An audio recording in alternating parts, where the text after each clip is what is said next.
Hola, buenas noches para todos, todas las personas. ¿Cómo están?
¿Me prestan atención?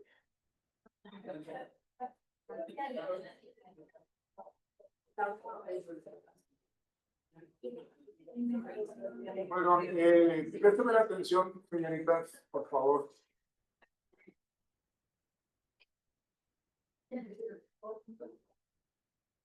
Bien.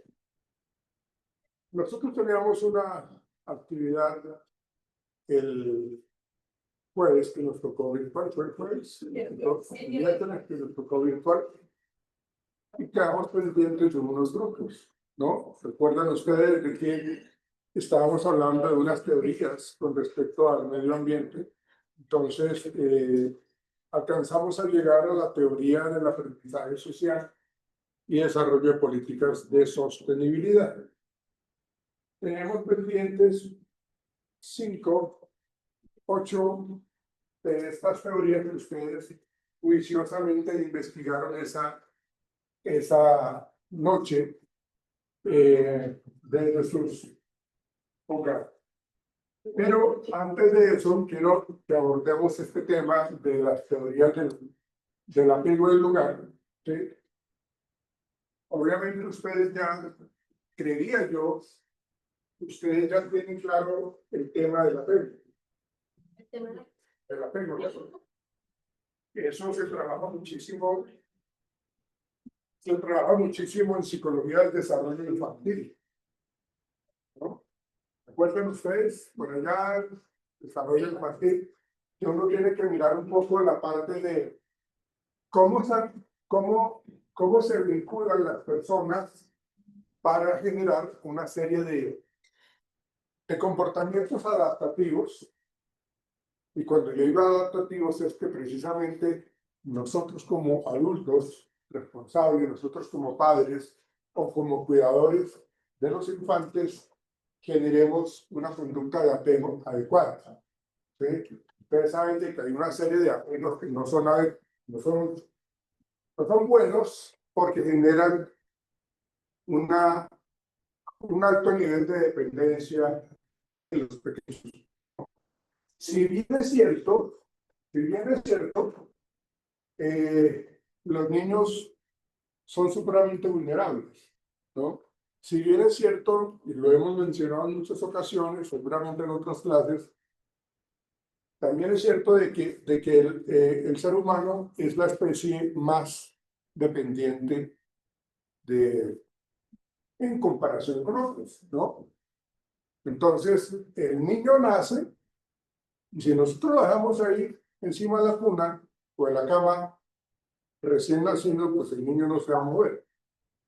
Pues sí, pues si se mueve, pues imagínense. O sea, estaría yo lleno de plata porque pues, es un niño maravilla. Bueno, pero resulta de que ahí donde lo dejamos, el niño se queda ahí, el infante se queda ahí. Entonces, eso hace que se genere una relación muy simbiótica. De hecho, en el vientre de la mamá se generan, en el vientre de la mamá se genera esa simbiosis con respecto a la relación que hay en esos 9 meses de embarazo, en donde se conectan permanentemente ellos dos. ¿Sí? El papá también es muy importante, pero pues no hay como los estudios dicen que la relación tan fuerte que hay entre la mamá y el niño en útero, ¿sí? Pues es supremamente grande. ¿Ven? Entonces, cuando nosotros hablamos de la misma necesidad de apego, estamos hablando de que desde el momento en que la mamá se entera de que está en embarazo, o es una excelente noticia, o ella, perdónenme la expresión, madrazos, porque no lo tenían esperado, o sea, no estaba programado. Entonces eso desencadena una serie de conductas supremamente inadecuadas con respecto a hacerse, digamos, hacer a un lado la parte de la afectividad que se relaciona mucho con el tema del apego, ¿sí? O pasa al otro extremo en donde la mamita, a veces cuando las mamás son primerizas o cuando tienen una primera experiencia con el bebé negativa, tienen que ser supremamente sobreprotectoras. Entonces, los extremos son nocivos, son dañinos. Malo porque tenemos un déficit de afectividad y malo porque tenemos una sobrecarga de afectividad, ¿sí? Y la idea es de que se genere una emocionalidad sana, en donde el niño sepa manejar las cosas que están alrededor de él, ¿sí? Para que no se deje manipular, para que tenga la capacidad de decir no cuando sea necesario, ¿ves? Entonces, los niños buscan en nosotros seguridad. Ellos esperan que nosotros les brindemos toda la seguridad del caso. Y nosotros tenemos que brindárselas, ¿no? Por eso cuando los papás son un poco como apáticos, como aislados, como indiferentes, pues el niño aprende a hacerlo también así. O genera una serie de inconformidades y eso le lleva a tener una muy mala emocionalidad. Entonces eso es lo que vamos a mirar, pues entendiendo y haciendo esta introducción, este preámbulo con respecto a lo que tiene que ver con la conducta de apego, ¿sí? El apego, ¿sí? La conducta afectiva que todos nosotros tenemos y que necesitamos tener para poder, en cierta manera, sobrevivir. Porque los niños, como les digo, necesitan sentirse a salvo y necesitan sentirse de una manera segura con nosotros. ¿Sí? Ellos buscan la atención de nosotros. Entonces, en el apego se establecen dos teóricos. Uno de ellos es Bowlby, en donde pues una de las cosas más relevantes que él plantea, ¿sí? En donde él trabaja, pues es el vínculo afectivo profundo y duradero. Y eso es lo que les estoy explicando ahorita con respecto a la relación simbiótica con la mamá. ¿Sí? El papá llega y el papá se acerca y el papá acaricia el vientre de la mamá, le habla al niño, el niño responde, reacciona, pero el niño, cuando estamos hablando de la mamá, el niño en el vientre, el niño la identifica entre la multitud. ¿Sí? El niño la identifica con respecto, cuando ya estamos hablando del recién nacido, cuando el niño ya está con nosotros, hay un grupo de mamitas que están alrededor del niño y el niño identifica, pues porque es que esos 9 meses, esos 8 meses que compartió la relación simbiótica con la mamá, pues generó ese lazo fuerte. ¿Sí? Eso depende mucho de cómo lo haya hecho la mamá. Si lo hizo bien, chévere. Si lo hizo mal, pues tenemos la mala experiencia de que de ahí en adelante, de pronto el niño no responde. ¿Sí?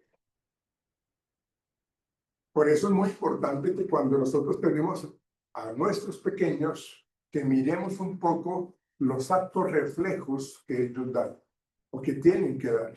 ¿Sí? Para que miremos un poco cómo biológica y neurológicamente los niños están en su desarrollo para poder responder con esos actos reflejos que indican que el niño puede responder para sobrevivir. ¿Sí? Por eso, si el niño no responde a los estímulos, es totalmente, tiende a responder con mutismo. ¿Sí? Ese mutismo no sonríe, no responde con sonidos guturales, no lo hace. Entonces el niño puede estar empezando a tener dificultad. ¿Sí? Pero eso viene a generar una serie de seguidillas en cuanto a la respuesta, porque precisamente el vínculo no se generó desde una temprana edad gestacional. ¿Sí? Entonces, por eso nos habla de eso, ¿no? Generalmente el vínculo se va a generar, perdónenme la redundancia, con el cuidador. Cuando hablamos nosotros del cuidador, puede ser la mamá, o puede ser la abuela, o puede ser la niñera, o la enfermera, o la madre comunitaria. ¿Ven? Si yo no tengo ese lazo afectivo con ellos, entonces, ¿cómo voy a generar ese vínculo afectivo profundo y duradero? Caracterizado precisamente por esa proximidad. Tenemos esa proximidad. La proximidad que es el abrazo, la sonrisa, el respirar al lado del niño, ¿sí? Para que él sienta que estamos ahí presentes, ¿no? Entonces, esa proximidad, la seguridad que yo tanto les he mencionado, y cuando el niño reacciona con llanto, estar ahí para poderle apoyar, que es el consuelo que nos dice ahí Bowlby con respecto a ese lazo de apego, ¿sí? Pero un apego sano, un apego que realmente tenga la posibilidad de generar esa relación fuerte. Acuérdense, creo que lo hablamos nosotros, si ustedes vieron conmigo, desarrollo de la persona, desarrollo infantil, hablábamos nosotros precisamente de cómo el proceso de madre escarburo se genera pues precisamente cuando el niño nació antes de término, pues se necesita que desarrolle una serie de cercanías con la mamá para poder tener como esa posibilidad. Antes de eso, lo que se hacía era, antes de que existiera el Madres Canguro, lo que hacían era el niño nació prematuro, llévenlo para la incubadora, porque pues no está, su cuerpito no está formado interiormente en toda su totalidad para poder salvar. Entonces, realmente es una necesidad que desarrollemos un lazo de apego bien claro, ¿sí? Bien estable, que se mantenga, sea profundo y duradero, ¿sí?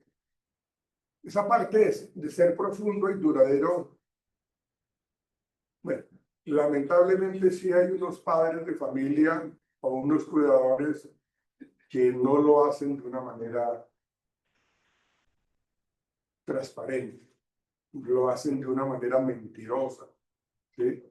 Entonces, realmente falsean su comportamiento y eso, pues, en últimas, también termina impactando fuertemente. Entonces, ahí puede ser una respuesta afectiva, ficticia, mentirosa, profunda, también con una profundidad supremamente superficial y duradera, pues porque no hay como esa certeza del tiempo con respecto a lo que compartimos él o el pequeño con nosotros.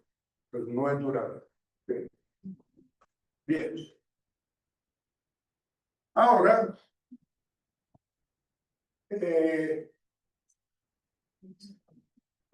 acá lo que nos plantea Eisenberg en el 78, volvemos a decir lo mismo. Necesitamos que la gente que está con nosotros nos brinde la seguridad. En la medida que mis padres me brindan seguridad, que yo me siento en peligro, llamo a mi mamá, llamo a mi papá y resulta que llegó o ella llegó y me brindan seguridad. Eso es lo que necesitan los muchachos hoy día. ¿Sí? Eso es lo que realmente necesitan. Entonces, aquí estamos hablando de ese contacto con la figura de apego. La figura de apego no siempre es la mamá, porque la mamá tiene que irse a trabajar, entonces deja al niño, a la niña, en un jardín, en una guardería, ¿ven? Y el niño va creciendo, o lo dejan con las señoras, con las niñeras o con las señoras de servicio general, es decir, con las personas que le ayudan con el aseo, ¿sí?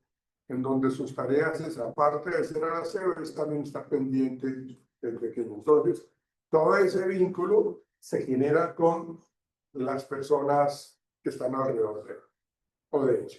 ¿Ven? Entonces, pues, tiene que ver con todo lo que hablamos ahorita, el vínculo que hay entre los familiares y las personas que realmente están pendientes del pequeño. ¿Sí?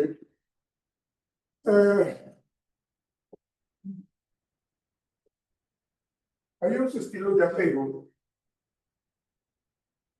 que aquí los estamos mencionando como el seguro, el estilo de apego seguro, el evitativo y el ansioso ambivalente. ¿Sí? Entonces, esto definitivamente tiene que ver muchísimo con el rol de los papás que están al frente de sus pequeños, ¿sí? En donde estas relaciones fluyen con naturalidad, fluyen de una forma tranquila. O sea, yo como hijo identifico, y eso se percibe de una manera muy fácil, el hecho de que rechacemos a nuestros hijos, ¿no? Entonces, ahí no se podría estar dando ese estilo de apego seguro, porque pues, obviamente no hay relaciones fluidas, no hay confianza, en la tarea de estar disponible para el otro. Bueno, entonces, aquí estamos viendo un poco cómo la gente tiene el aprendizaje sano de la conducta de apego Y eso hace que entonces la persona sea madura, emocionalmente estable, emocionalmente, hasta cuando no le pase algo severo posiblemente. Pero en este caso estamos diciendo que la persona no va a estar dependiendo, perdón, de otra persona. Son las malas relaciones afectivas que tenemos cuando somos pareja, ¿sí? Y tenemos una concepción totalmente errónea de que para poder existir, subsistir, necesito de una persona al lado mío. Ahí estamos hablando entonces de que esa relación de apego no fue buena, no fue de proximidad, de confianza y de duración y profundidad, ¿no? Entonces, no hay.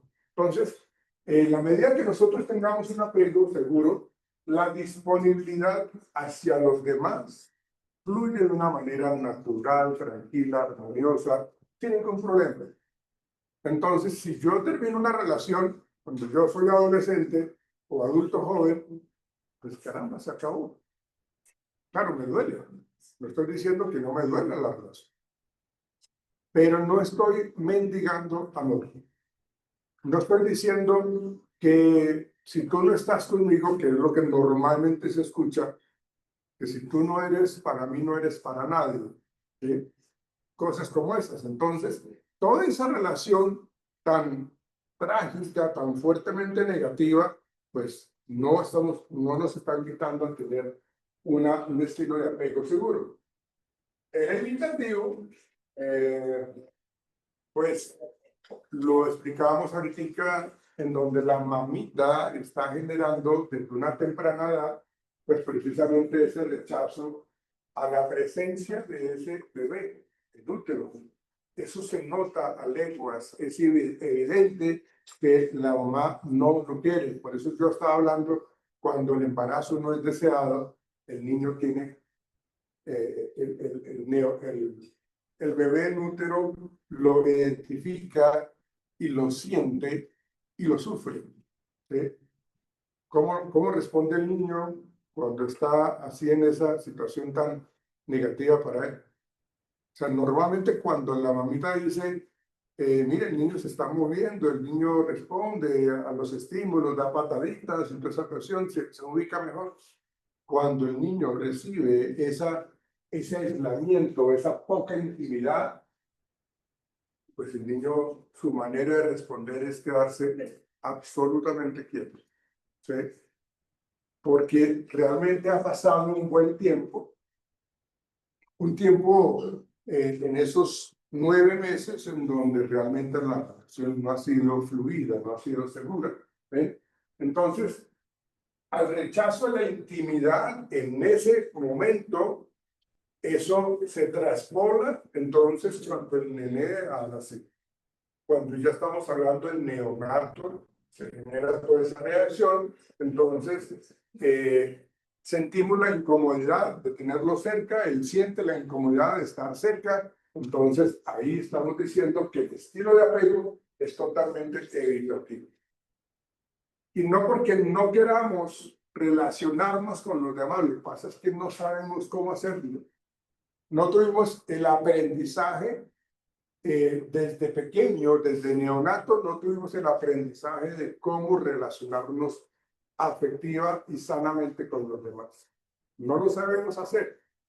Si a mí no me enseñan algo desde temprana edad, pues esa parte yo no la puedo desarrollar con habilidades y con destrezas, porque no sé cómo hacerlo. ¿Sí? Hay cosas que se aprenden en la relación que tenemos en el contexto. ¿Sí? Hay cosas como los actos reflejos que mencionábamos ahorita que son necesarios para la supervivencia. ¿Sí? Pero hay otras cosas que se tienen que aprender. Y si no fueron generadas en su momento, pues entonces no vamos a tener cómo responder.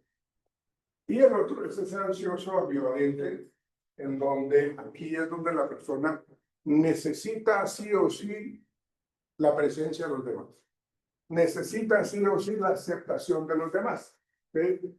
Y entonces se va a sentir rechazado porque la proximidad no se da fácilmente. Es cierto que nosotros a veces carecemos de habilidades sociales para interactuar con los demás, ¿sí? Pero también no lo hacemos porque no nos lo enseñaron a hacer. Todo eso se aprende por el modelo de observación de Bandura, ¿sí? Entonces, lógicamente, no tenemos esa posibilidad. Entonces, cuando hay ese miedo al abandono, cuando el papá se fue de la casa y la mamá quedó sola, y la mamá le rogó a su esposo que no se fuera, y el niño observando todo eso, pues eso es lo que aprende, o eso fue lo que aprendió. Y tergiversan un poco las relaciones afectivas que pueden estar existiendo en el futuro. Entonces, el niño o la niña ve cómo la mamá le ruega muchísimo al papá de que no se vaya, se arrodilla, le llora de una forma exagerada. ¿Sí? Pues claro, uno trata de salvar la relación, pero pues si no se puede, pues no se puede, y uno tiene que ser consciente de eso. ¿Sí? Uno también tiene que tener un poco de dignidad, de orgullo, de amor propio, para no caer en ese ciclo tan negativo y tan contaminante. ¿Sí? Entonces, cuando tenemos ese miedo al abandono, el niño, al ver que la mamá acepta toda esa serie de conductas un poco como malvadas, si lo hace mi mamá, debe ser que está bien. ¿Sí? Si lo hace mi papá, debe ser que está bien. Está perfecto lo que están haciendo ellos, entonces yo aprendo a generar ese miedo al abandono. Entonces, cuando la persona crece, le entregamos las llaves de la felicidad a esa persona.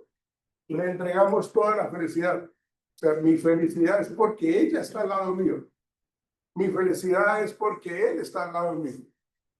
Y eso, pues, obviamente, no es así. Entonces, la idea es que nosotros, en los espacios que tengamos con nuestros hijos, pues tengamos como que el desarrollo de ese apego que sea sano, sin que impacte negativamente. Entonces, si nosotros trasladamos el apego de la teoría del apego a ese contexto ambiental, pues entonces estamos diciendo que hay un apego seguro al lugar, hay un apego evitativo al lugar y hay un apego ansioso al lugar. ¿Sí? Por eso hacíamos como esa pequeña introducción con respecto a lo que tiene que ver con los estilos de apego, para poder entender todo ese concepto de lo que tiene que ver con el por qué nosotros no dejamos el espacio en donde estamos, ¿sí? Sabiendo que ese espacio tiende a ser negativo. ¿Sí? Hay personas que sí, simplemente si se tienen que ir, se van. ¿Sí? O hay personas que de pronto reedifican el sitio donde están para poder generar una nueva adaptación. ¿Sí? Pero sin que eso me invierta en problemas mi existencia. ¿Sí? Entonces, la persona, y eso le pasa mucho a los pequeños. Si ustedes recuerdan la película Intensamente, cuando la niña está yéndose del sitio donde está, ¿recuerdan? Que ella cambió de casa, cambió de ciudad, cambió de amigos, ¿no? Entonces, pues ella en su primera infancia tuvo una relación muy cercana en la casa, en el barrio, en la ciudad. O sea, nosotros nos acostumbramos, y eso pasa mucho. Uno se acostumbra, yo no sé si a ustedes les ha pasado, uno se acostumbra a que, señora,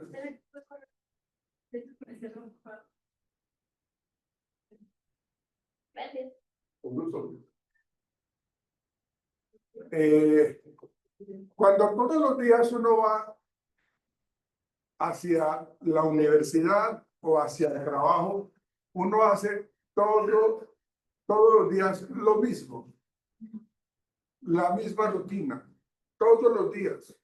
sale a la avenida, ¿sí? De hecho, hasta conoce a la gente que está alrededor, porque son los mismos que salen al paradero, ¿sí? Ya saben cuál es la ruta que vamos a coger en el Transmilenio, en el siglo que sea, pero todos los días hacemos eso, a la misma hora, ¿sí? Entonces, ahí nos estamos acostumbrando porque es que yo vivo, por ejemplo, en Santa Isabel, ¿sí? Entonces, salgo a donde pasan las rutas de buses y cojo el bus, ¿sí? Pero por aquello de la vida misma, yo ya no vivo en Santa Isabel. Pero yo tengo tan instaurado, tan metido en mi comportamiento habitual, esa tarea de irme hacia Santa Isabel.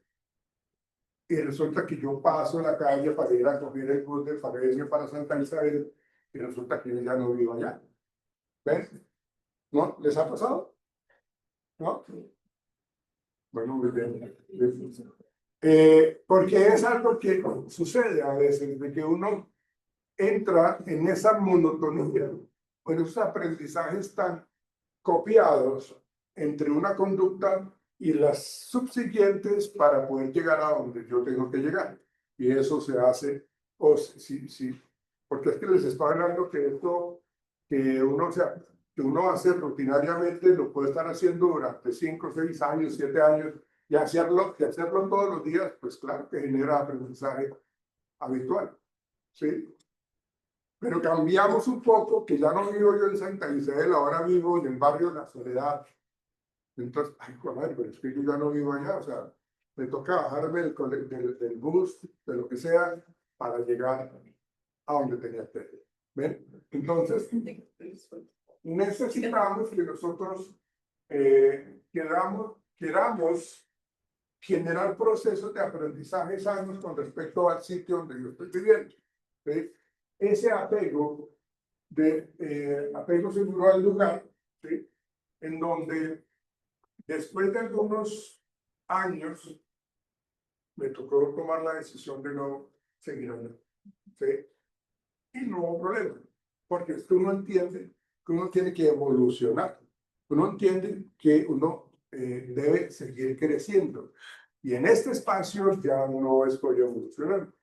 Entonces, quedan las añoranzas, como pasó en la película Intensamente, quedan los recuerdos, queda el proceso de adaptación, de acomodación a toda esa nueva etapa de la vida, en donde tenemos que empezar a vivir en otros espacios, conociendo a otras personas, ¿sí? Y lo hacemos. Pero eso no quiere decir de que nosotros no podamos ir allá donde vivíamos anteriormente y recordar, añorar, ¿sí? Vivenciar. Vea, yo por acá corrí en mi infancia, ¿sí? Yo por acá corrí con mi avión y me caía y entonces todas esas cosas que uno de pronto puede hacer. Entonces uno está generando unos cambios con respecto al cambiarme o trastearme de casa, de barrio, ciudad, ¿sí? Siento algo de nostalgia, pero me adapto rápidamente.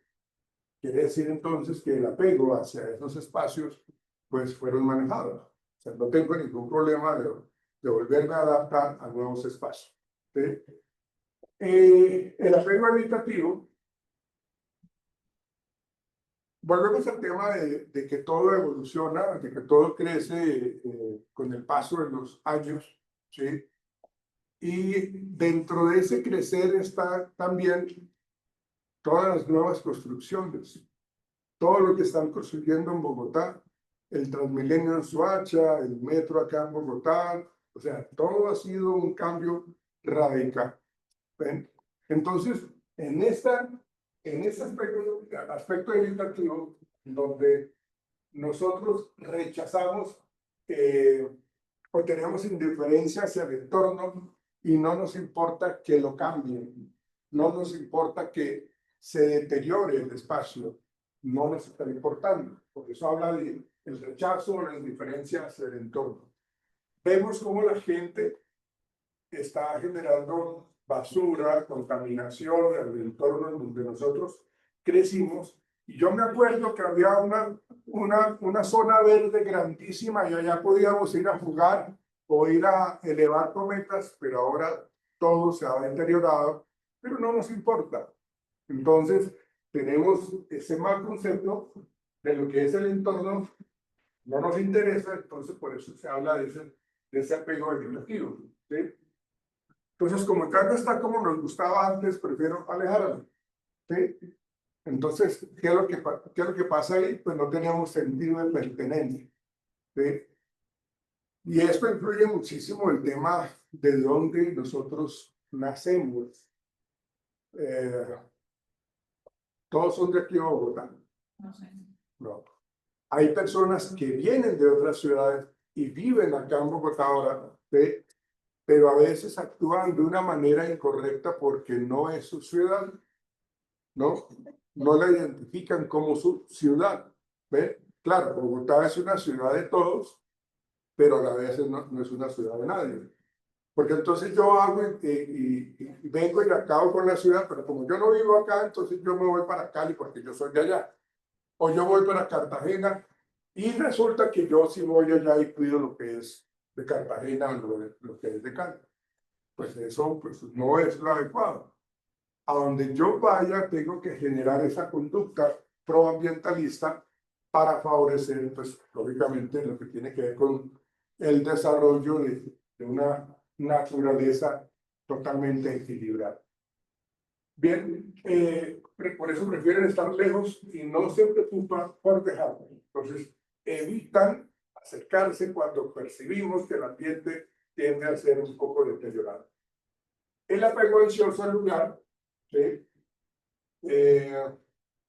Entonces, aquí ya es la persona que se le dice, venga, usted tiene que irse acá del lugar porque fíjese que esta casa está que se cae. ¿Sí? La casa está llena de grietas, ¿sí? Cualquier temblor que pueda existir le va a caer encima. Entonces, no, pues es que yo crecí acá, aquí yo vi crecer a mis hijos, aquí, o sea, por lo general son las personas que han llevado un buen tiempo de existencia en la ciudad. ¿Ven? Por eso se dice que malestar al alejarse, necesidad de permanecer cerca y tiene un apego tan significativo que él considera que en otra ciudad no puede vivir, ¿sí? Y hay gente que vive eso, digamos que hay gente que vive en el campo y que no se adapta a la ciudad. Y es cierto que a la gente no, realmente, o sea, no les gusta el bullicio de la ciudad. La ciudad, cuando son pequeñas, son mucho más vivibles, mucho más sanas para vivir. Cuando aquí hay una contaminación auditiva, visual, la que sea, pues nos cuesta, ¿sí? Pero es lo que tenemos. Nosotros nos acostumbramos a vivir acá en Bogotá, bueno, ustedes no, de pronto no tanto, pero cuando no existía la troncal cuando no existía el Transmilenio, la troncal de la Caracas era un espacio supremamente inseguro y de muchísima contaminación. ¿Ven? Entonces, claro, la gente cuando viene de otras latitudes, pues no se siente contenta acá en Bogotá. No, yo acá no lo soporto, tanto ruido, no lo soporto. ¿Sí? Acá uno vive acelerado, acá uno vive al día, pero acelerado. ¿Sí? Uno tiene que salir del trabajo al mediodía para ir a pagar las cuentas de los servicios o a pagar la cuota de la casa, la cuota del carro, lo que sea, pero es en un tiempo de 1 hora máximo. En otras ciudades usted tiene 2 horas de relax, ¿sí? Y se descansa absolutamente mal. O sea, de hecho no hay bancos, no hay oficinas abiertas de 12 a 2, ¿sí? Entonces realmente eso implica unos cambios supremamente fuertes. ¿Ven? Entonces nos cuesta separarnos del espacio significativo. Bien. Hay 4 ejes de apego al lugar, ¿sí? Y su relación pues, con la psicología ambiental. ¿Sí?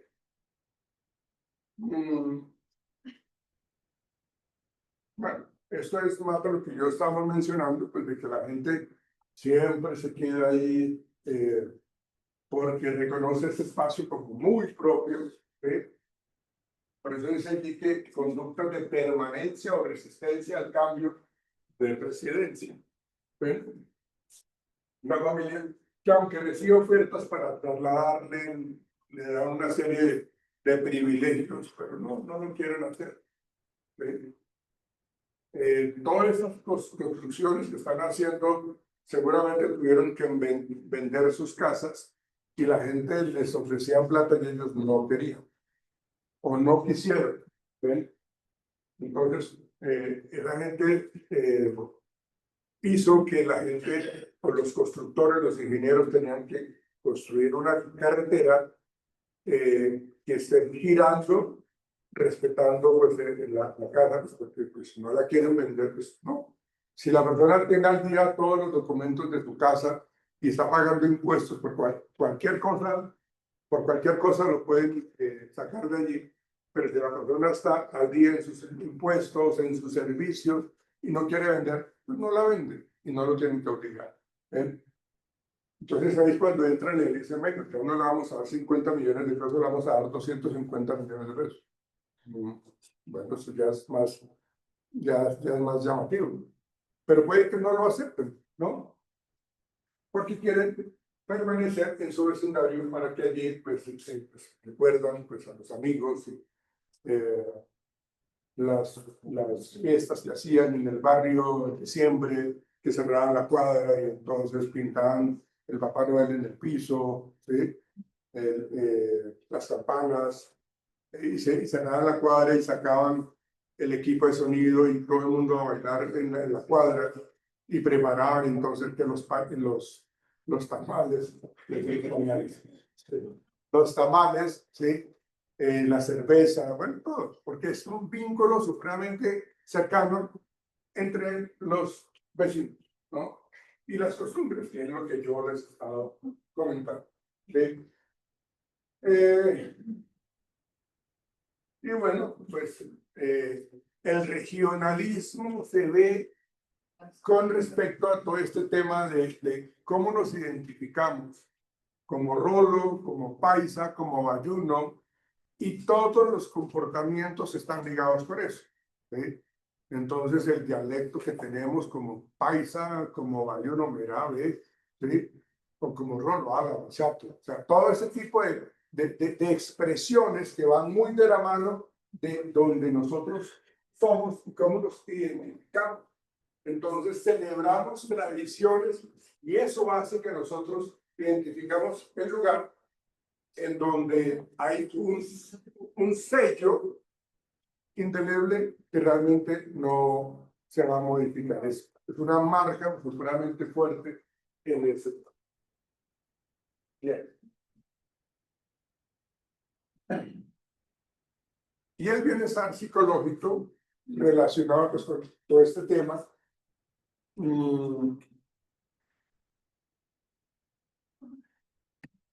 que es otro de los 4 ejes del apego al lugar en lo que tiene que ver con la psicología ambiental, ¿sí? Cuando uno tiene a dónde llegar, se siente tranquilidad, ¿sí o no? Cuando yo tengo a dónde llegar, cuando yo salgo de aquí a la universidad, tengo a dónde llegar. Pero si yo no tengo a dónde llegar, ¿a dónde me quedo? Donde qué amigo me quedo, donde qué familiar me quedo. Y ese es un dolor de cabeza todas las noches porque ¿a dónde me voy a quedar? ¿Ven? Tiene que ver con esa parte del bienestar psicológico ligado al entorno. Yo tengo la posibilidad de regresar a mi casa y yo sé que allá mi familia me está esperando. Mis hijos, mi señora, o mis amigos, o mis padres. Allá tengo cómo llegar y lo voy a disfrutar. Entonces, fíjense que emocionalmente hay unos lazos afectivos muy marcados, muy fuertes, que identifican ese bienestar psicológico como lo que está muy ligado a nuestro entorno. ¿Sí? Si yo voy a pasear por la calle y sé que ese parque es supremamente chévere, ahí no hay problema de personas consumiendo drogas, no hay ladrones, hay unas zonas verdes, o sea, es genial. Entonces, toda esa emocionalidad positiva, la persona la disfruta, totalmente la disfruta. ¿Sí? Y el cuarto eje de apego emocional tiene que ver con las conductas proambientales. Entonces, aquí ya la persona tiene una consideración bastante importante con respecto a el actuar, que es lo que creo yo deberíamos tener todos para generar unas conductas proambientalistas muy marcadas. ¿Sí? Entonces, ¿qué es lo que hacemos? Cuidamos nosotros el entorno ambiental.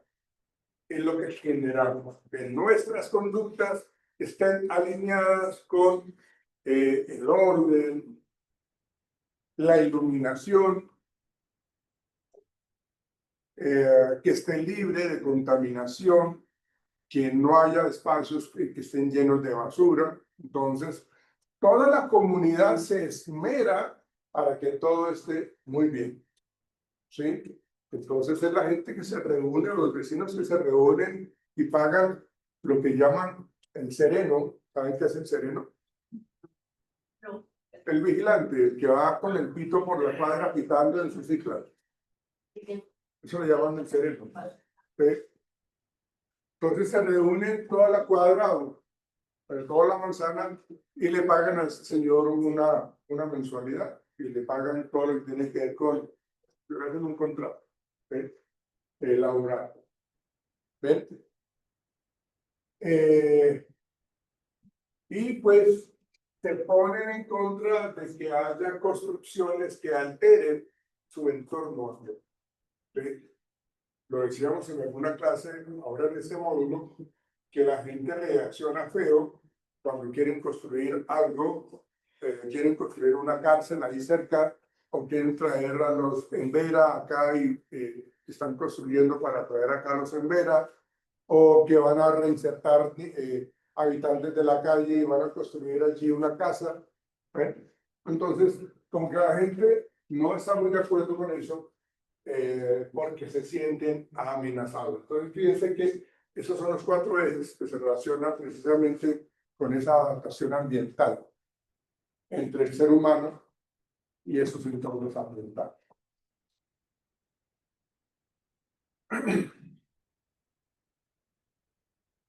Bien, nosotros tenemos en nuestro querido país una serie de identidades culturales, ¿sí?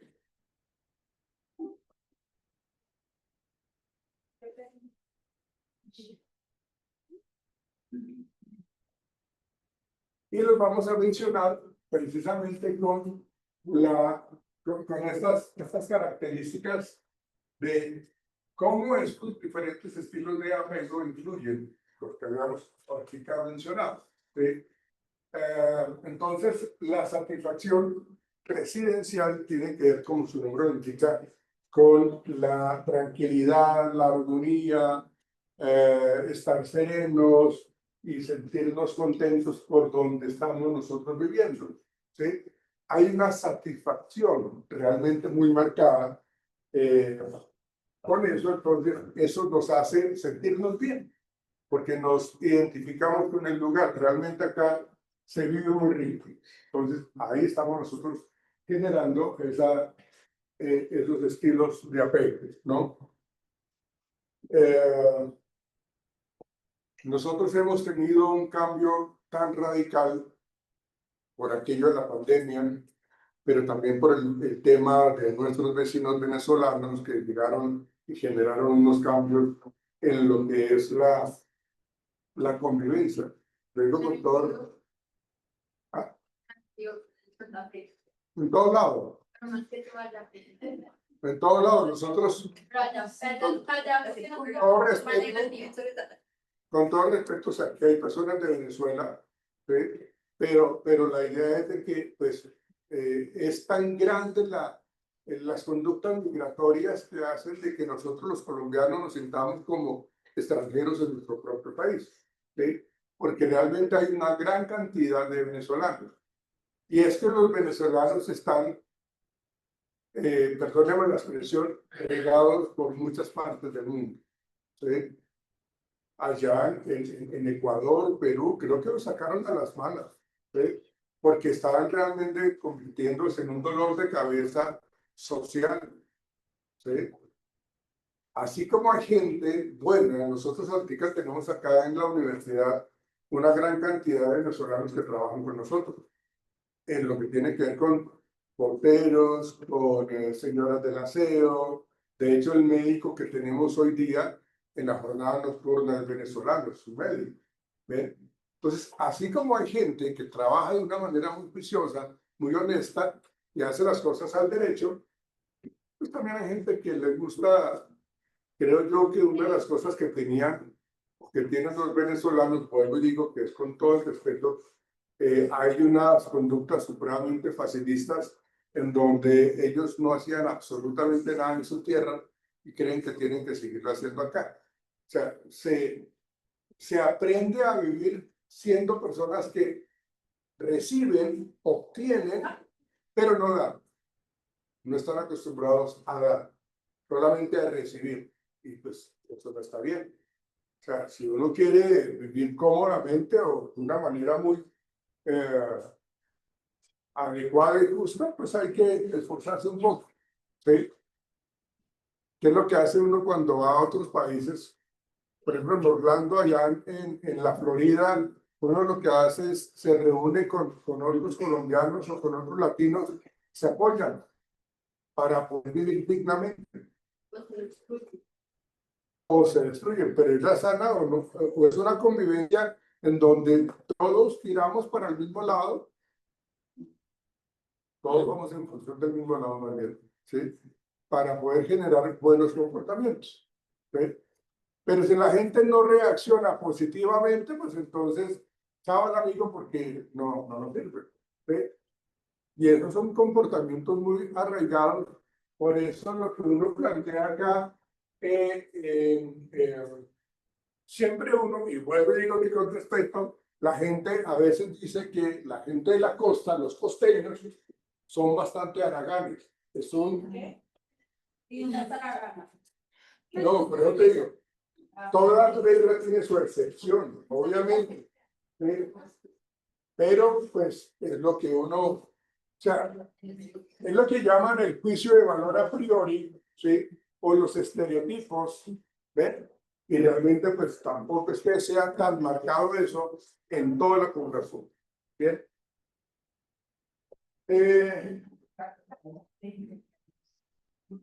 Bueno, esto es lo que nos está hablando, pues, el tema de las conductas proambientales, la identidad social y cultural.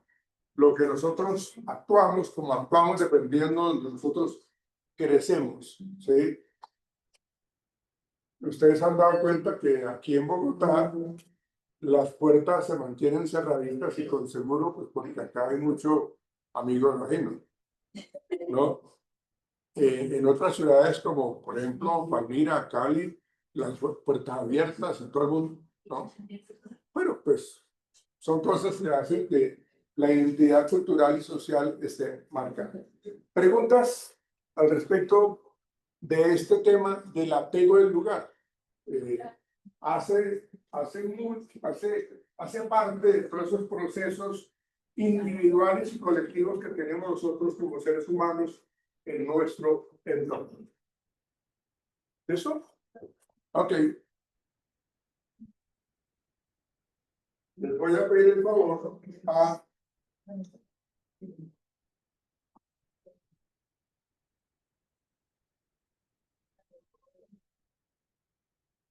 Fiorella, tú no vas a hacer nada.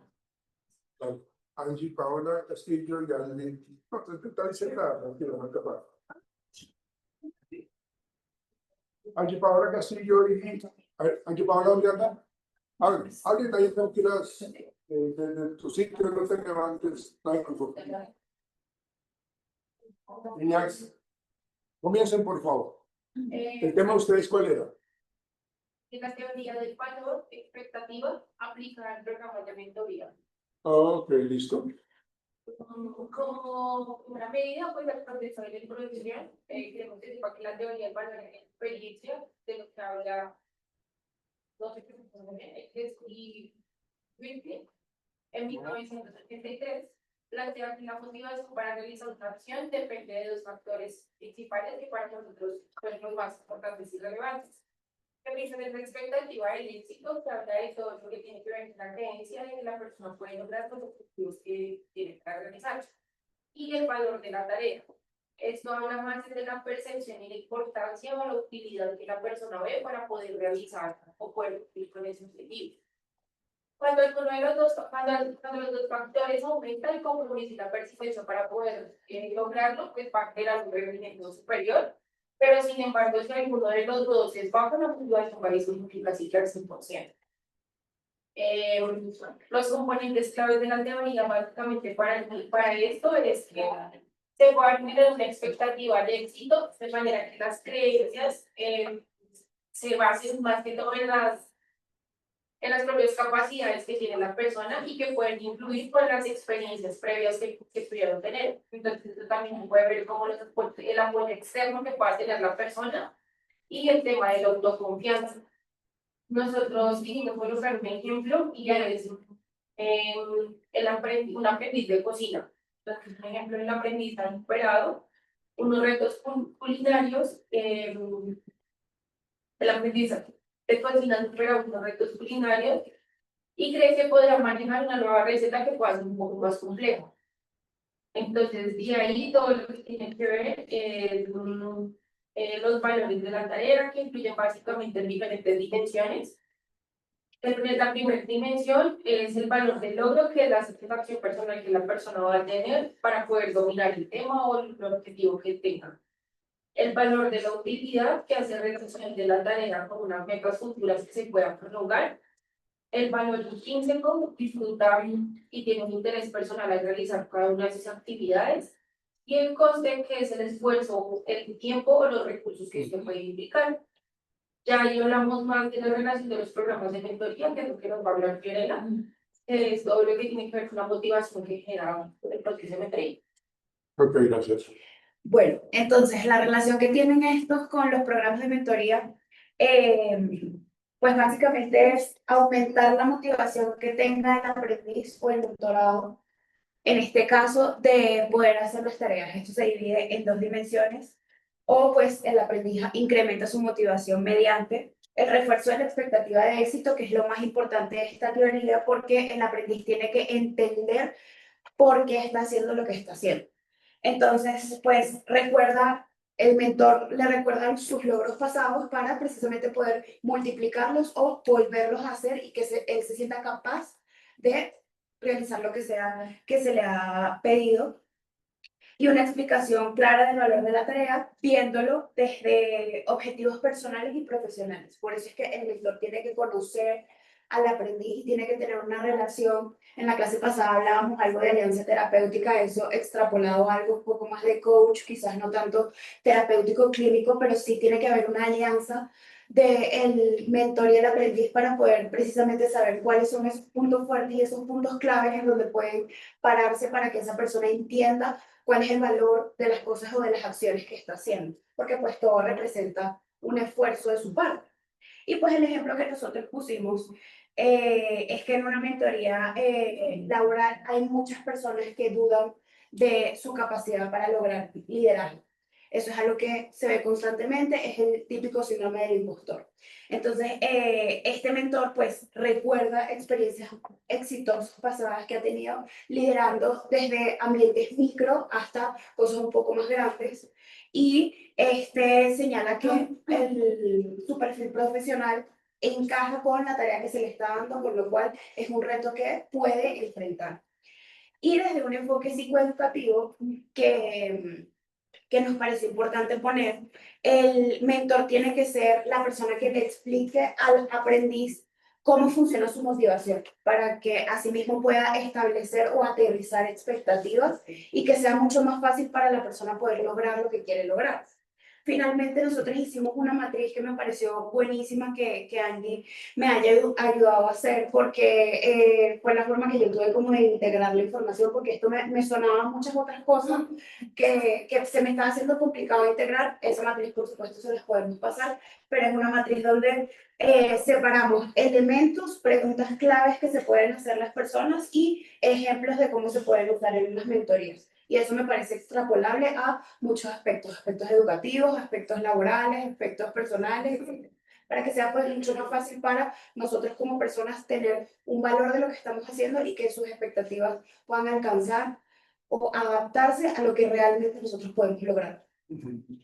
La teoría del valor-acción, precisamente lo que ustedes lo explicaron, implica, bueno, dos cosas importantes, es debe haber lo que nosotros conocemos en la relación terapeuta-paciente, como un rapport, que haya como esa empatía. Si no la hay, pues obviamente el mentor va a perder el tiempo. Y el aprendiz no va a tener como esa posibilidad de sentirse apoyado. ¿Ven? Y la teoría de esa valoración es, o sea, yo le doy mucha importancia a mi vida y la necesito cuidar. Entonces, ¿qué es lo que yo tengo que hacer de una manera coherente con mi vida saludable? No fumar, no trago excesivo, ¿sí? Obviamente no consumir sustancias psicoactivas. Entonces, el valor acción es que la acción que yo genero, mis conductas, van a estar ligadas siempre con el valor que yo le doy a mi vida. Si yo le doy valor a mi vida, seguramente todas las acciones que yo haga es el trasnocho, tener una vida desordenada sexualmente, no cuidar mi entorno. Entonces no hay esa relación coherente de justicia y equidad con respecto al valor y a la acción. Todo lo que tiene que ver con la teoría del valor-acción es todo lo que yo le brindo a mi vida debe estar seguido de unas conductas que sean totalmente válidas. Bien, gracias, señoritas. Vamos con las teorías de los sistemas complejos. Lady Valentina y Jamie Sauga. Creo que nosotros habíamos hecho una Perdóname, comparte eso. si se puedan detectar ¿Qué se puede qué? con unas diapositivas que habíamos hecho con mi compañera, no sé si se puedan. ¿Y las tienes en una USB? Se las acabo de enviar a Juan. No sé si está posible proyectarnos.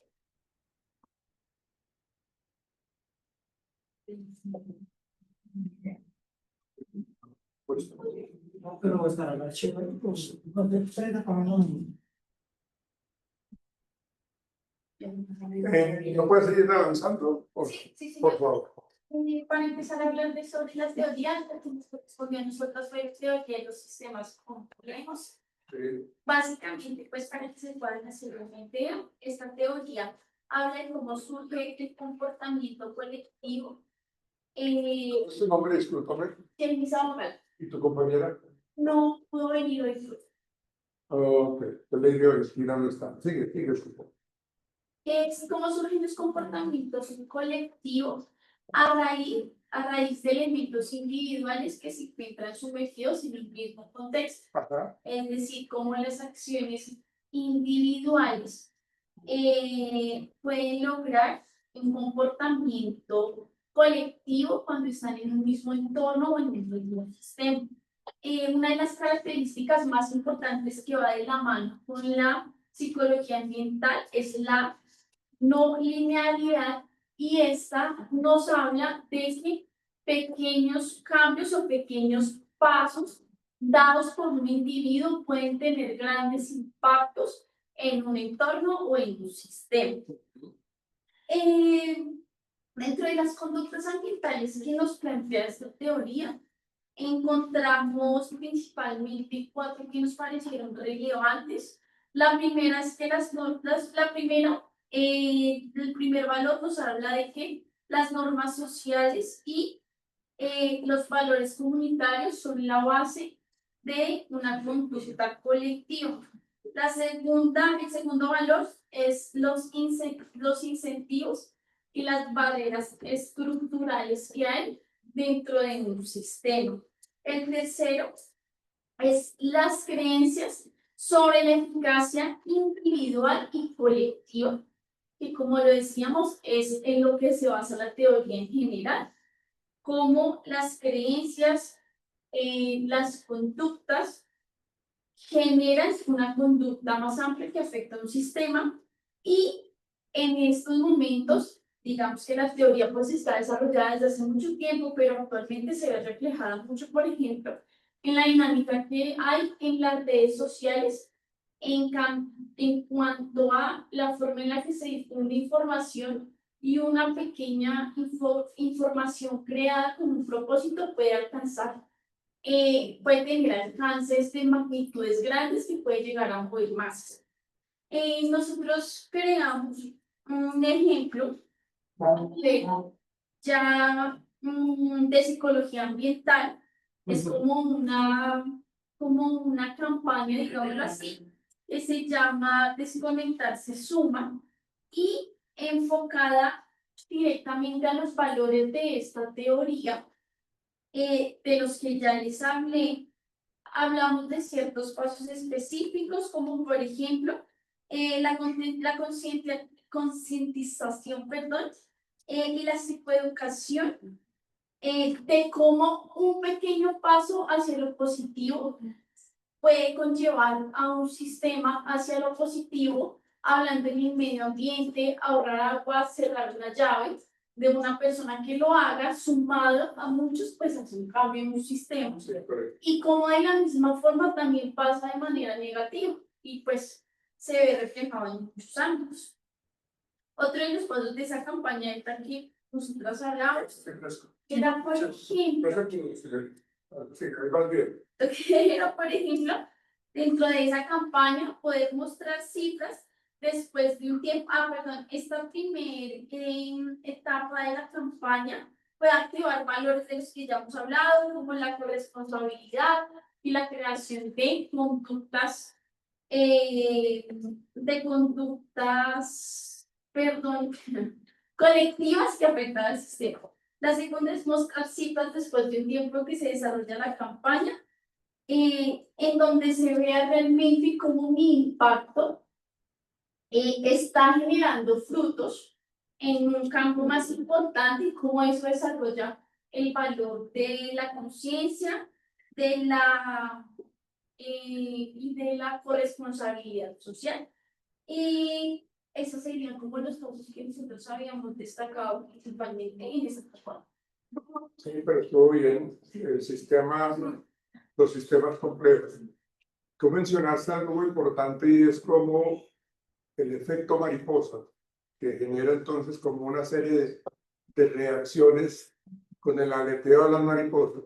Entonces se espera que todas esas conductas colectivas, pero también individuales, fomenten, bueno, si son conductas individuales favorables, seguramente van a terminar haciendo las cosas bien para el entorno ambiental. Pero si son conductas individuales caóticas, seguramente todo lo que genera allí la reacción de desigualdad con respecto a la equidad del entorno ambiental. ¿Sí? Si ustedes recuerdan la película El efecto mariposa, las personas que la han visto, pero tiene que ver con eso, ¿no? Cómo mis conductas de ahorita me llevan por un camino, ¿sí? Correcto o incorrecto. O sea, ahí muestran una serie de situaciones que tiene que vivir la persona atendiendo de la historia de vida que ha tenido, ¿sí? Accidentes que me pasan, se separa constantemente, accidentes, bueno, una gran cantidad de cosas. Tiene que ver con ese sistema complejo, cómo todo va encaminado a favorecer el entorno ambiental. Por eso, cuando hay una serie de comportamientos no sanos, pues es cuando el sistema de complejidad se va a pique. Bien, gracias, señorita. Modelo de eficacia personal. Dale. Jensi Vargas y Tatiana Sánchez. Tú eres Jensi. Sí. Y Tatiana. Ahora te vuelvo. Listo. Bueno, Empezando con el modelo de eficacia personal, es la creencia y la confianza que digamos en una persona, en su capacidad y en su, sí, como en su desempeño para alcanzar los objetivos pues, que tiene para su vida. ¿Sí? Sí. Además, el modelo destaca la importancia de la autoconfianza, la motivación interna, la gestión del tiempo y la capacidad para resolver los problemas pues, propios y en conjunto. Y pues trae elementos fundamentales para lograr las metas personales y tener un impacto positivo en el entorno social. Pues, este modelo fue creado por Albert Bandura en la década de 1979, como parte pues, de la teoría del aprendizaje social, enfatizando que la percepción de la propia capacidad influye directamente en la motivación, la perseverancia, el éxito y el desempeño pues, en las tareas que se le pongan a una persona. El modelo pues es crucial porque muestra cómo los individuos interactúan con grupos y con comunidades contribuyendo al desarrollo pues, social. Bueno, entonces la relación que nosotras vimos con iniciativas comunitarias pues desde una perspectiva un poquito más proambientalista, tenemos como empoderamiento comunitario, que es la creencia propia de la persona, como para influir en el medio ambiente, como para impulsar a los individuos a participar en las diferentes actividades proambientalistas, como la reforestación, la limpieza de espacios naturales y pues manejo sostenible de los residuos. Participación y colaboración, también este modelo pues fortalece la autoestima y las habilidades para trabajar en grupo, lo cual pues es clave para los diferentes proyectos que se puedan establecer en las comunidades. Y educación y sensibilización ambiental, que a través de este desarrollo del modelo, los miembros de las diferentes comunidades y grupos adquieran conocimientos, capacidades de análisis y herramientas como para poder educar a otros, organizar los talleres, sensibilizar a los niños, a los más pequeñitos que pues son los que vienen en las siguientes como generaciones. En ejemplos como en los barrios como Ciudad Bolívar, se puede ver claramente todo lo que son, lo que mencionaba mi compañera, las actividades de renovar los parques. Es muy importante los líderes sociales en estos barrios para incentivar a las comunidades. Dentro de eso está pues todo lo que son las brigadas de salud, los programas culturales, los tipos de eventos que son importantes, como lo mencionaba, pues es importante los líderes sociales, darles a conocer todas estas actividades que incentivan el cambio a las comunidades. Nos fuimos un poco más allá de los estratos bajos, porque en los estratos bajos es donde más se ven pues, las pandillas, las guerras, y es donde poca la gente va a incentivar ese tipo de actividades, por lo mismo, por el bien, a llegar a realizar cualquier tipo de evento. Se espera que con la iniciativa comunitaria tengamos la posibilidad de tener un ambiente mucho más alentador, ¿no? La iniciativa comunitaria.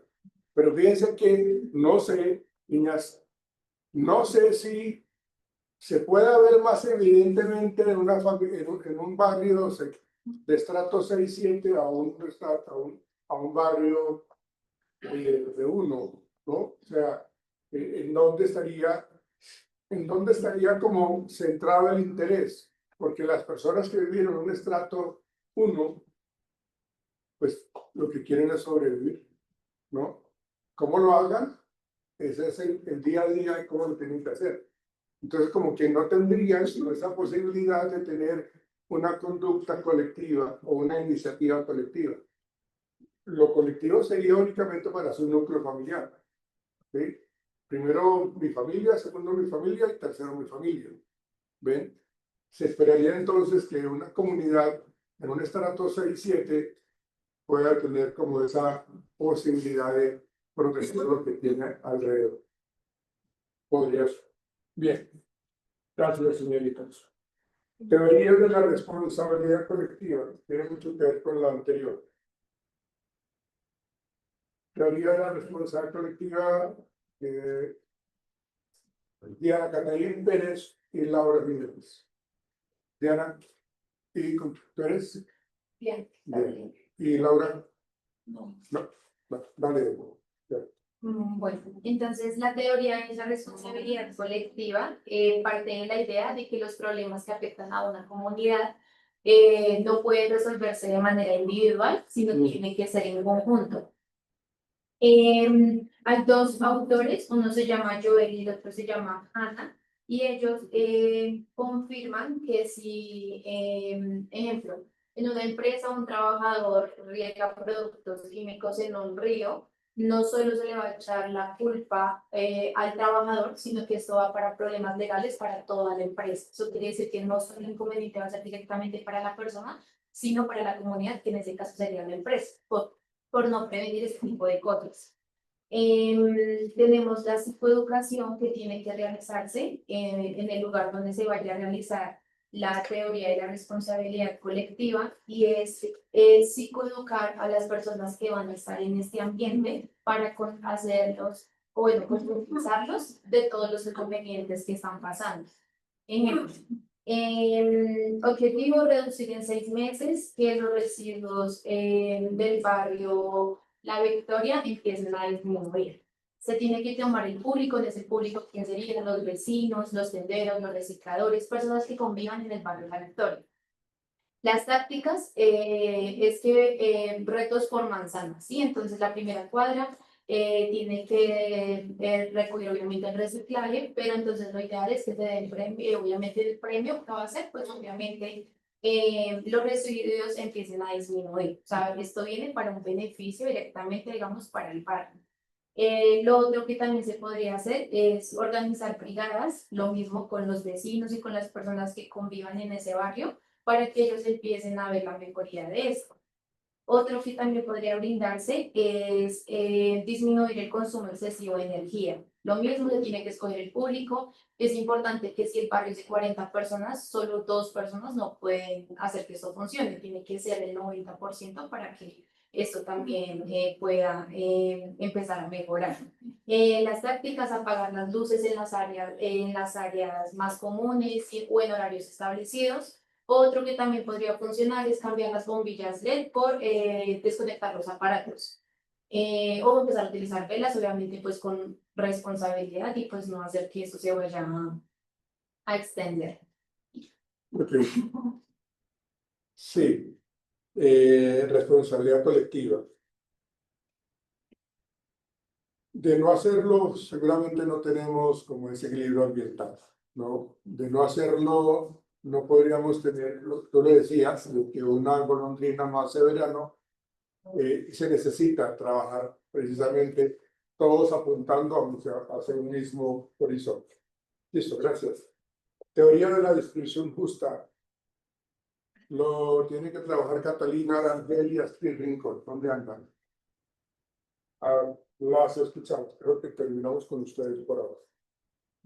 Bueno, la teoría de la distribución, como su nombre lo indica, es comprender la búsqueda de equidad en la sociedad. La idea principal es obtener una justicia social que implique una distribución equitativa de recursos, oportunidades y también de derechos. Es un conjunto de principios que determinan cómo repartirse los bienes, los recursos y los beneficios en una misma sociedad. Busca garantizar la equidad y el bienestar colectivo. Esta teoría va apoyada en la ética, la filosofía política e incluso pues la economía. Tiene dos principales enfoques, que es la equidad, busca la distribución proporcional a necesidades o aportes, y el utilitarismo, que es maximizar el bienestar a nivel igual. Bueno, y en un ejemplo pues va muy de la mano con justicia social y un ejemplo de psicología, ambiental es cuando, por ejemplo, en un barrio existe una empresa que contamina. Los más perjudicados es la persona bajo recursos. Sí. Porque una persona de altos recursos se puede mudar, puede comprar en otro espacio, en cambio la persona los residuos, la basura, la contaminación de la empresa no deja. Y ahí donde vamos en la desigualdad, porque no están en iguales condiciones, porque la persona de bajos recursos pues no se puede mudar y no puede hacer eso. Por eso pues existen las campañas de que las empresas que contaminan mucho pues no estén en Bogotá ni en barrios que dañen pues la contaminación del entorno, porque eso perjudica también la salud, tanto de los niños, los ancianos, los jóvenes, y el entorno del medio ambiente en que vive la comunidad. Digamos que la distribución con equidad, con justicia, ustedes mencionaban como la integración justa o la distribución justa, y eso se tiene que generar a través de en los barrios existe lo que se llama la Junta de Acción Comunal, ¿sí? Y están los ediles, ¿no? Que en ellos recae precisamente que se maneje eso con justicia y con equidad. ¿Sí? Digamos que algo que nos golpea fuertemente es de que acá la gente realmente tiene una convicción diferente a lo que es la parte de la política, en donde todo el mundo quiere tener como una cuota política, y entonces yo me preocupo es por trabajar, ¿sí? Para mí, para recibir un salario bien representativo para mí. O sea, realmente bueno, digamos que no es así en general en todos, ¿sí? Pero sí es algo muy marcado con respecto a que la gente siempre busca su propio beneficio y no mira realmente alrededor. Pero hay gente que sí realmente tiene el sentido de pertenencia y de pertinencia con respecto a la comunidad social, ¿sí? En donde se esmera precisamente para poder hacer lo que ustedes decían, las brigadas de salud, para hacer lo que tiene que ver con la concientización, la capacitación, porque todos necesitamos trabajar en comunidad para todos nosotros, ¿sí? Pero si no lo hacemos o solamente tenemos ese concepto de la equidad, pero escrito en el papel, pero más no llevado a cabo en lo que tiene que ver con la teoría de valor-acción, entonces pues no tendría sentido, ¿sí? Entonces, esa parte de lo que tiene que ver con esta teoría de la distribución de la justicia y la equidad depende mucho de la gente que está alrededor y que tienen cierta manera poder, que tiene cierto tipo de poder, y que de él, de las decisiones que él o de ella tome o que ese grupo tome, va a ser para beneficio o para deterioro del lugar, ¿sí? Y lo importante aquí es de que las personas que estén involucradas en esos espacios sean oriundos de la, ¿sí? O sea, yo si no tengo sentido de pertenencia con el sitio en donde estoy yo creando vida, pues seguramente no me va a importar, ¿sí? Entonces, por eso la gente tiene que estar ligada a ese entorno ambiental. Bueno, muchachos, nos veremos mañana. Quedaron 3 grupos pendientes. Mañana los terminan, por favor. Chao, niñas. Cuando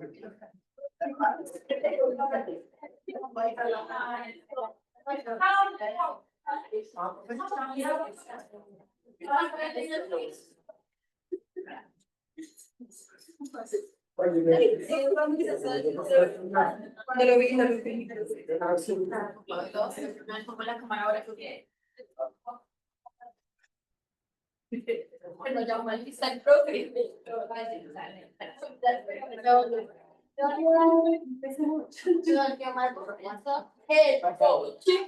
Sí. O sea, ya me entendí. Esto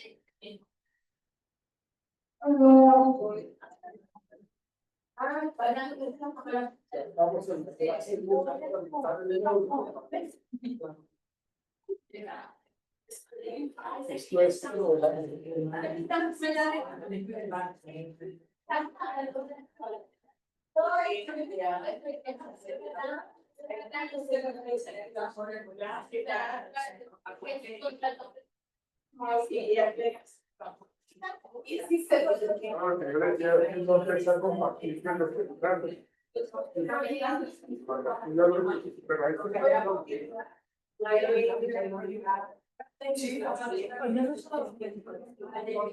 A veces